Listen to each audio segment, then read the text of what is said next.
Good morning, because I think it still is morning, just. Um, and it's winter, and I haven't been recording much, so I thought I'd do a few this morning and I'll ration them out over the time.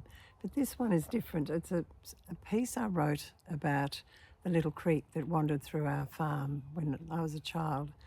I had to do an exercise for the writing group, and I thought I'd write about my creek. So here it is, but it's not a poem.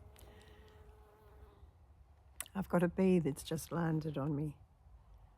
I hope that's good luck. He's landed on my yellow jumper. Maybe he thinks it's pollen. He's just sitting there quiet. Oh, now he's gone. I grew up on a farm almost 20 kilometres out of Wangaratta, with the Hurdle Creek maybe 100 metres below the house and the King River 800 metres away. We moved there when I was 4 with my 2 older brothers and 2 younger brothers, one still a baby. From when we were tiny, we had to learn to swim, essential for our safety and for the peace of mind of our parents. I can't remember having to learn, we just swam, hopefully not thrown in to sink or swim. This creek, as we grew older, was an integral part of our lives. Summertime we swam or wrestled with a canoe that had air tanks on the side so it couldn't tip over, or a large aeroplane tire tube that we floated on, trying to tip each other off, and often succeeding.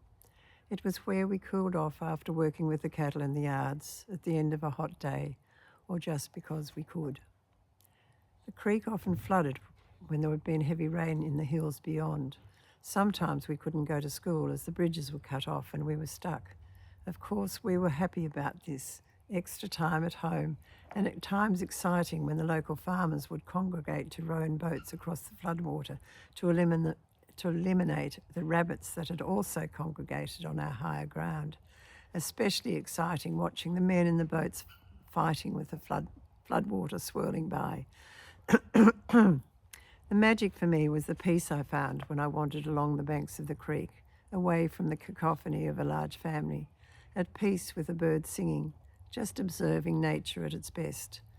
And the most magical times for me when I took the canoe and simply meandered along, exploring, observing, watching out for hidden logs under the water, seeing the ripples curving and gently flowing past the branches that had dropped from the gum trees lining the banks.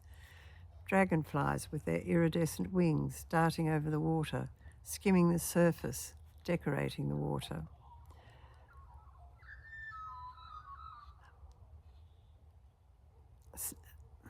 I lost my place.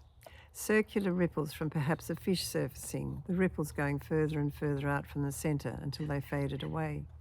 Hoping to see a platypus, platypuses lurking along the banks, swimming in the water, but they were shy and didn't want to be seen.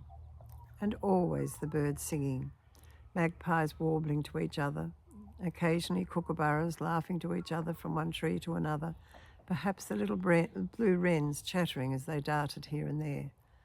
The herons standing in the water with their sharp eyes, searching for dinner, watching out for snakes along the banks, for they too liked being close to the water, and they were not my friends.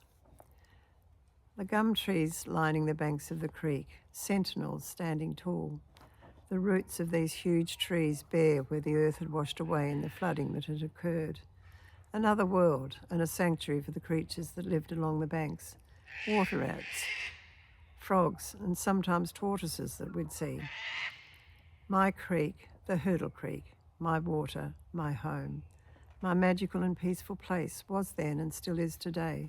Although now I'm in town, it is the river where I go when I need peace and quiet, where my soul is restored as I sit quietly, now my sanctuary always.